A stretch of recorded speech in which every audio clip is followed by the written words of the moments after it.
Everyone, welcome to Shweta IAS academy. आज हम spectrum का थर्ड लेसन कवर करेंगे। आज इसका पहला पार्ट हम कवर करेंगे। एक्चुअली ये लेसन थोड़ा लॉन्ग है, इसलिए मैंने इसको पार्ट्स में डिवाइड किया है। तो पहला लेसन इसका पहला पार्ट है आज, और इस लेसन का नाम है advent of the Europeans in India. यानी जब हमारे भारत में यूरोपियंस आए थे तो वो कैसे हमारे भारत से व्यापार करते थे, क्या क्या कंडीशंस थी, और उस समय कौन कौन सी घटना हुई थी, ये सब इस लेसन में हम डिस्कस करेंगे। तो नोट्स पढ़ने से पहले कुछ मैप्स हैं, यहाँ आप देख सकते हैं। तो इन मैप्स को मैं डिस्कस करूँगी पहले, क्योंकि आपको पहले बैकग्राउंड पता होना चाहिए। ये मैप्स इसलिए डिस्कस हो रहा है कि आपको थोड़ा सा आइडिया हो जाए, उसके बाद आपको नोट्स से बहुत इजीली समझ में आएगा। तो यहाँ आप देख सकते हैं, ये है रेड सी। यहाँ से यूरोपियंस आते थे।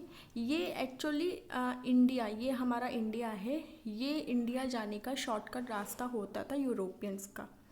तो यहाँ से ये लोग आते थे, इंडिया पहुँच जाते थे, और इंडिया से जो भी उनको सामान लेते यहीं से रिटर्न हो जाते थे। तो यूरोपियंस को इजीली इंडिया की कमोडिटी प्रोवाइड हो जाती थी। अब हुआ क्या, ये आप जो हिस्सा देख रहे हैं, यहाँ पे अरबों ने कब्ज़ा कर लिया।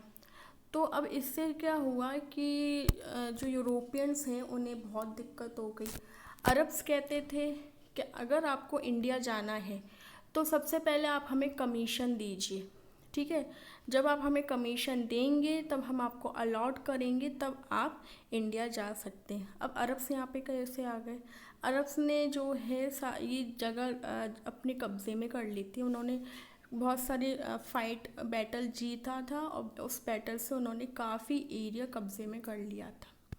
इस मैप को देखिए, इस मैप से आपको ढंग से समझ में आएगा।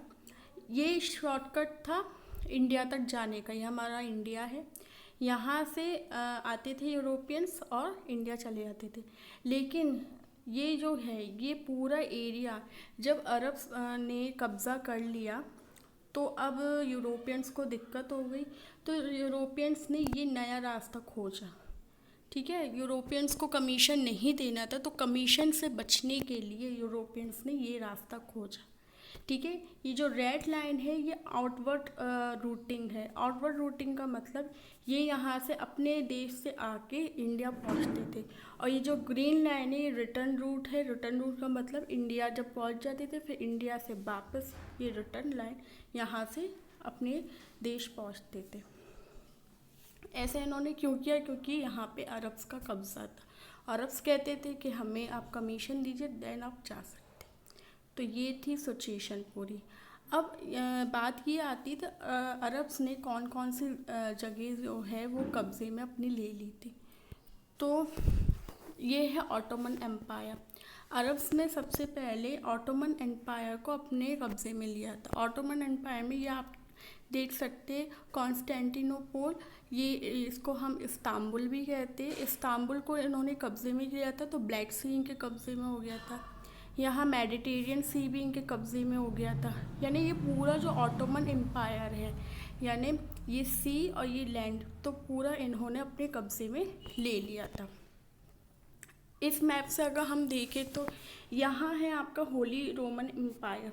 तो होली रोमन एम्पायर तो डिक्लाइन हो गया था, तभी तो अरब्स ने यहाँ पे बैटल जीत के ये सब अपने कब्ज़े में किया था। ये आप यहाँ देख सकते हैं बैजेंटाइन एम्पायर। बैजेंटाइन एम्पायर को भी अरब्स ने अपने कब्ज़े में ले लिया था। तो बैजेंटाइन एम्पायर जो है, जब इन्होंने कब्ज़े में लिया था अपना, तो मेडिटेरियन सी और ये ब्लैक सी यानी इस्तांबुल भी इन्होंने अपने कब्ज़े में ले लिया था, जैसे कि मैंने पिछले मैप्स में बताया।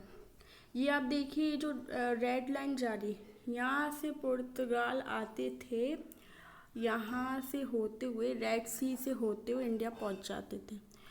तो ये वाला एरिया, ये जो रेड सी है, तो ये पूरा एरिया अरबों ने कब्ज़े में कर लिया था अपने। यहाँ आप एक चीज़ देख सकते हैं, ये फर्स्ट क्रूसेड, सेकंड क्रूसेड, ये है क्या? क्रूसेड का मतलब है क्या? क्रूसेड क्या होता है? यहाँ पे जो लड़ाई हो रही थी वो प्रॉफिट मैक्सिमाइजेशन की लड़ाई तो हो रही थी, व्यापार से रिलेटेड लड़ाई तो हो रही थी बिटवीन यूरोप एंड इस्लाम के बीच, यानी अरबों के बीच। लेकिन यहाँ पे एक धर्म की भी लड़ाई शुरू हो गई थी। हुआ क्या था, ये जो रोमन्स है, यानी ये आपके पुर्तगालीस है, ये लोग चाहते थे, यूरोपियंस चाहते थे कि जो इंडिया है वो पूरी क्रिश्चियन कंट्री बन जाए और साथ में मिलकर, यानी यूरोपियंस और इंडिया साथ में मिलकर अरबों के खिलाफ लड़ाई लड़े और अरब को डिक्लाइन कर दे। ये इनका मेन मकसद था। अरब चाहते थे कि इंडिया इस्लामिक कंट्री बन जाए, पूरी मुस्लिम कंट्री मिल जाए, और वो दोनों इंडिया और आपके अरब्स, ये दोनों मिलके यूरोपियंस को उनका डोमिनेशन या उनका ये व्यापार करने का जो तरीका था यूरोपियंस को मतलब को डिक्लाइन कर दे। तो ये एक अपने धर्म को फैलाना चाहते थे इंडिया में। तो ये क्रूसेड यानी धर्मों की लड़ाई हुई थी। फर्स्ट क्रूसेड की लड़ाई, second crusade, third crusade, fourth crusade, वैसे 8 क्रूसेड थे, यानी 8 लड़ाइयाँ हुई थी for the religion between Europeans and Islam, लेकिन यहाँ पे 4 ही बताई गई हैं। तो ये क्रूसेड का मतलब हो गया। नाउ अब हम चलते हैं नोट्स पे, ठीक है। अब नोट्स के मुताबिक सबसे पहले जो यूरोपियंस हमारे इंडिया आए थे वो थे पोर्तुगीज़। तो पोर्तुगीज़ ने के बारे में हम ये जानते हैं, ये मैंने बताया था, ये जो सी रूट उन्होंने खोजा था, ये सी रूट उन्होंने खोजा था इंडिया तक पहुंचने के लिए, उसके बारे में नोट्स बताता है। तो जैसे कि हम जानते हैं कि रोमन एम्पायर 7वीं सेंचुरी में डिक्लाइन हो गया था, यानी पूरी तरह ख़त्म हो गया था। उसके बाद अरब्स ने अपना इजिप्ट और पर्शिया में डोमिनेशन किया, यानी इजिप्ट और पर्शिया को जब्त कर लिया था, अपने कब्ज़े में कर लिया था। तो जो डायरेक्ट कांटेक्ट था यूरोपियंस और इंडिया के बीच में वो भी डिक्लाइन हो गया था, वो भी ख़त्म हो गया था, क्योंकि बीच में अरब्स आ गए थे। अब हुआ क्या, जो यूरोपियंस को इंडियन कमोडिटी इजी वे में मिल जाती थी, इजीली जो मिल जाती थी, जैसे कि इंडियन कमोडिटी कौन कौन से मिलती थी, आपका मसाले हो गया, कपड़ा हो गया, सिल्क हो गया, और इंडिया के वेरियस प्रीशियस स्टोन्स जो कि यूरोप में बहुत ही उनकी डिमांड होती थी, तो वो भी अफेक्ट होने लगी, ठीक है। उसका बहुत इन सब चीज़ों का नुकसान होने लगा, क्योंकि अब यूरोपियंस डायरेक्टली इंडिया से कांटेक्ट नहीं कर पा रहे थे। 1453 में हुआ क्या, कॉन्स्टेंटिनोपल यानी इसे कहते हैं आपका इस्तांबुल, ठीक है, इस्तांबुल है। तो इस्तांबुल जो है वो ऑटोमन तुर्क, यानी ऑटोमन के जो मुस्लिम थे, ऑटोमन तुर्क के हाथों में चला गया था। इससे हुआ क्या, जो अरब मुस्लिम है वो यूरोपियन मार्केट्स में रेवेन्यू कमाने लगे। कैसे कमाने लगे, जब ऑटोमन तुर्क के हाथों में ये इस्तांबुल चला गया था, तो इंडिया के जो मर्केंडाइज थे, मर्केंडाइज का मतलब यहाँ है गुड्स, जो सामान थे, तो वो यूरोपियंस के मार्केट में अरब मुस्लिम्स के थ्रू जाते थे। अरब मुस्लिम यहाँ पे मीडिएटरीज का रोल निभाते हैं, ठीक है। तो वो पहले कमीशन लेते थे यूरोपियंस से कि हमें कमीशन दो, तब जाके यूरोपियंस इंडिया से सामान लेके और अपने देश में बेचते थे। तो इससे जो मुस्लिम थे, अरब मुस्लिम, उनको बहुत फ़ायदा होने लगा था। जो रेड सी ट्रेड रूट था, रेड सी मैंने बताया था ये वाला, ठीक है। तो ये अब क्या हुआ था कि ये पूरा ये वाला रास्ता जो है ये अरबों ने कब्ज़ा कर लिया था। तो अब अरबों के कब्ज़े में था, तो ये मोनोपोली स्टेट बन गया था। जिसमें जो इस्लामिक रूलर्स है वो अच्छा खासा रिवेन्यू कमाने लगे थे, क्योंकि यहाँ ये भी शॉर्टकट था। तो इसमें भी है ना यूरोपियंस को कमीशन देना पड़ता था, और ये मोनोपोली स्टेट बन गया था। मोनोपोली का यहाँ मतलब है जहाँ पे वन सेलर हो एंड नंबर ऑफ बायर्स हो, ठीक है। तो मोनोपोली का मतलब समझ गए, जहाँ पे one seller and number of buyers हो। तो हुआ क्या, अब वो रेड सी भी इस्लामिक रूलर के हाथों यानी अरब्स के हाथों में हो गया था, और उसको उन्होंने मोनोपोली बना दिया था कि यहीं से आपका मतलब कि ट्रेड होगा यूरोपियंस के लिए। अब जब सी रूट जो था वो पूरा पूरा अरब्स के हाथों में चला गया था, लेकिन अरबों ने जो लैंड रूट्स हैं, है ना, लैंड रूट्स भी अरबों के कंट्रोल में था। अब ये सब सिचुएशन देखते हुए अब यूरोपियंस के पास कोई भी ऐसा रास्ता नहीं था जिससे वो डायरेक्ट कांटेक्ट कर सके इंडिया से। तो अब यूरोपियन को एक ऐसा रास्ता खोजना था जो इंडिया से डायरेक्ट वो कांटेक्ट कर सके, यानी डायरेक्ट वो जा सके। ये मैंने मैप के थ्रू आपको बता दिया था। 15th सेंचुरी में क्या हुआ, यूरोपियंस जो है वो एक रीनेंसिस से जाग गया। यहाँ पे रीनेंसिस का मतलब है कि एक नींद से जाग गया, ठीक है। डार्क एज में था यूरोप एक्चुअली हमारे इंडिया पे डिपेंड था फॉर द बिजनेस के लिए, व्यापार के लिए। तो उन्होंने अपने तरफ से कोई भी इन्वेंशंस नहीं की थी, कोई भी चीज़ ऐसी नहीं की थी कि वो मतलब कि खुद पे डिपेंड नहीं थे। तो अब जब उन्हें अरब्स का झटका लगा तब से वो मतलब कि 15th सेंचुरी में एकदम उन्हें जब झटका पड़ा तो एकदम से वो जाग गए, और उन्होंने अब उनको इंडिया तक पहुंचने के लिए रास्ता खोजना था। तो उन्होंने शिप कैसे बनाती, शिप बिल्डिंग की कला सीख ली थी, और शिप से कैसे रास्ता खोजते हैं वो नेविगेशन भी उन्होंने सीख लिया था। जब ये काम शुरू होने लगा तो सब यूरोप में ईगरनेस आ गई। जब ये बात फैलने लगी यूरोप में कि हाँ अब इंडिया तक पहुंचने के लिए नई रास्ता खोजना है, तो अब सबको एक समुद्री यात्रा का सबको मतलब कि उसमें इंटरेस्ट आने लगा, और सब उत्सुक होने लगे, सब अपने अपने आइडियाज़ लगाने लगे। इससे क्या हुआ, अब इकोनॉमिक डेवलपमेंट भी होने लगा यूरोप में, ठीक है।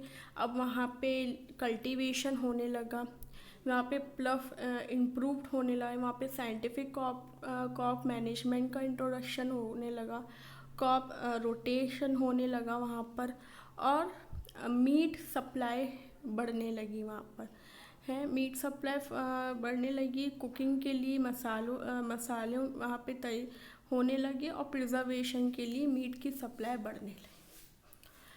हमारे इतिहासकारों के मुताबिक जो ओशियन रूट जो ढूंढने का था इंडियन से मतलब इंडिया तक पहुंचने का, यूरोप ने ओशियन रूट का आइडिया उन्हें सोचा कि हम ओशियन रूट्स खोजेंगे, यानी सी रूट खोजेंगे, ना कि लैंड रूट।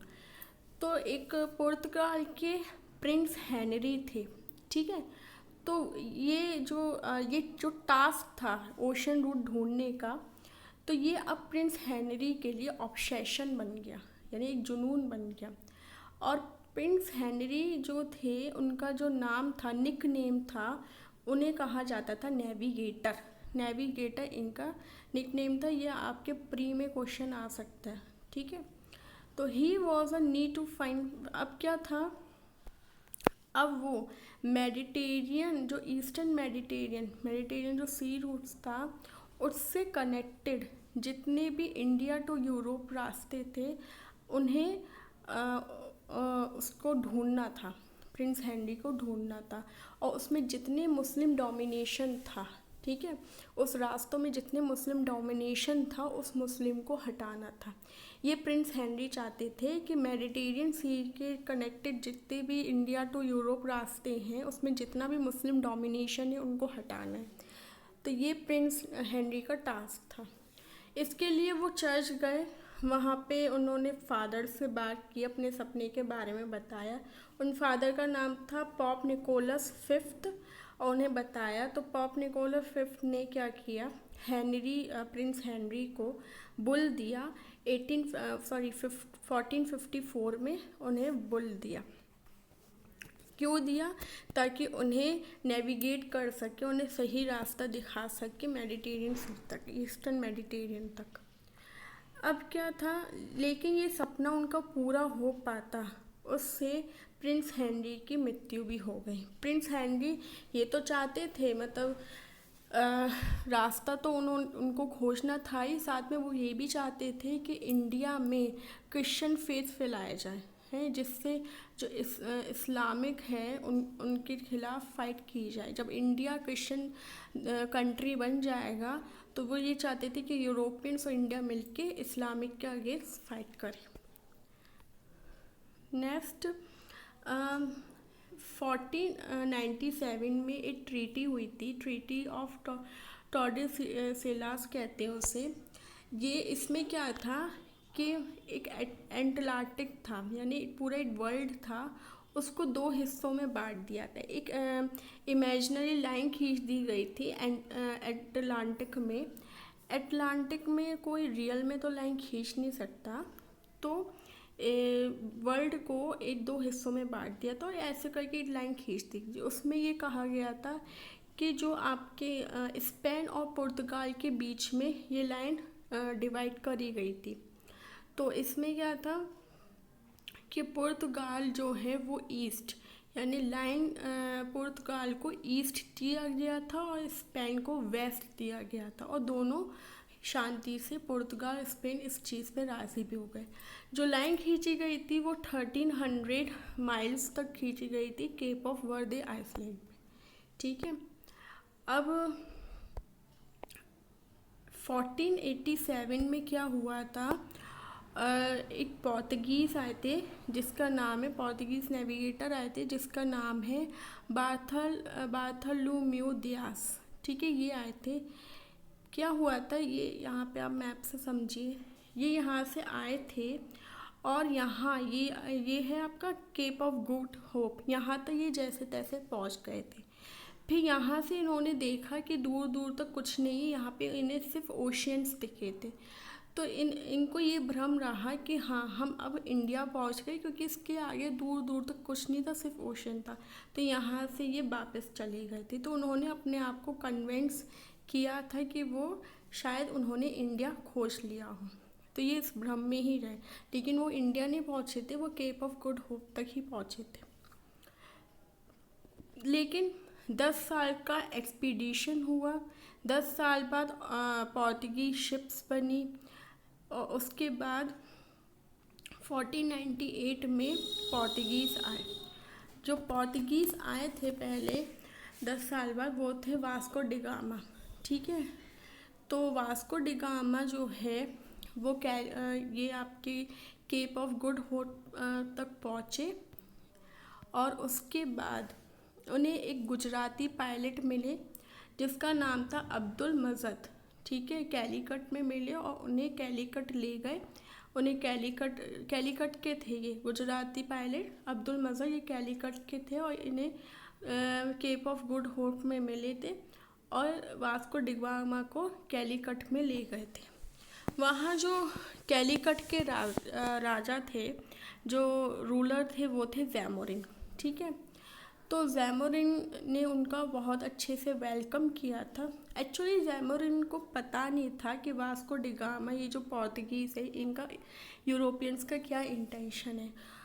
जैमोरिन बहुत इनोसेंट था। जैमोरिन को ये पता था कि अरे ये तो व्यापार करने आए, बस जैमोरिन यही जानता था। जो यूरोपियंस थे वो व्यापार करने तो आए थे, लेकिन वो इंडिया पे कब्ज़ा करने भी आए थे, अपना जो धर्म है वो फैलाने आए थे। इस बारे में यहाँ पे जैमोरिन को पता नहीं होता है। अब क्या हुआ था कि जब जैमोरिन ने देखा कि अरे कोई बाहर से आया है, तो जैमोरिन बहुत है ना अप्रिशिएट होते, बहुत इम्प्रेस होके वास्को डिगामा के लिए एक बहुत अच्छा रिसेप्शन रखता है और अपनी पोजीशन दिखाता है। ज़ैमोरिन अपने किंगडम की, अपने राजमहल की पोजीशन दिखाता है कि देखो मेरे पास कितना वेल्थ है, कितना हम मतलब कि अमीर है। ये सब वास्को डिगामा को अपनी प्रेस्टीज दिखाता है। फिर क्या हुआ, उस समय जब वास्को डिगामा आए थे तब अरब्स का बहुत अच्छा बिजनेस चल रहा था मालाबार कोस्ट पर। और यहाँ पे अरब्स को पता चल जाता है कि उनको ये पता चल जाता है कि पोर्तुगीज़ इंडिया में आ गए हैं। तो थोड़ा अरब्स में खलबली मच जाती है। उसके बाद अब यहाँ पे हम देखते हैं कि जो इंडियन ओशन में जो ट्रेडिंग सिस्टम है, अब उनमें जो पार्टिसिपेंट्स है वो इंडिया खुद हो गया। अरब्स, अफ्रीकन्स, ईस्ट से चाइनीज़, जापानीज़ और दूसरे भी पार्टिसिपेंट्स हैं वो भी इसमें शामिल हो जाती है according to the rule of conduct. तो सब एक दूसरे पे डोमिनेंस कर रहे थे, सब एक दूसरे को हराने की मतलब कि उसमें लग गए थे, हराने की इंटेंशन में लग गए थे। सब चाहते थे एक दूसरे पे डोमिनेंस करेंगे क्योंकि सब अपना मोनोपोली ट्रेड चाहते थे इंडिया के साथ। अब यहाँ से क्या हुआ कि जो पोर्तुगीज़ है उनका है ना अब इंटेंशन चेंज हो गया। वो आए थे व्यापार करने, लेकिन अब वो चाहते थे कि वो इंडिया के मोनोपोलिस बन जाए। मोनोपोलिस मैंने बताया था कि one by number of seller, जहाँ पे एक सेलर होता है और बहुत सारे बायर होते हैं। पहले मैंने गलत बोल दिया, जहाँ पे एक सेलर होता है और बहुत सारे बायर होते हैं। तो पोर्तुगीज़ चाहते थे कि हम जो केवल हम ही रहें इंडिया के ट्रेडिंग सिस्टम में, ठीक है, हमसे ही इंडिया व्यापार चला है। तो यहाँ पे पोर्तुगीज़ जो हैं वो सेल्फिश हो जाते हैं और वो चाहते थे कि जितने भी अदर कॉम्पिटिटर्स हैं वो एक्सक्लूड हो जाए, वो हट जाए। स्पेशली अरब से तो उनको बहुत ही कट्टर दुश्मनी थी।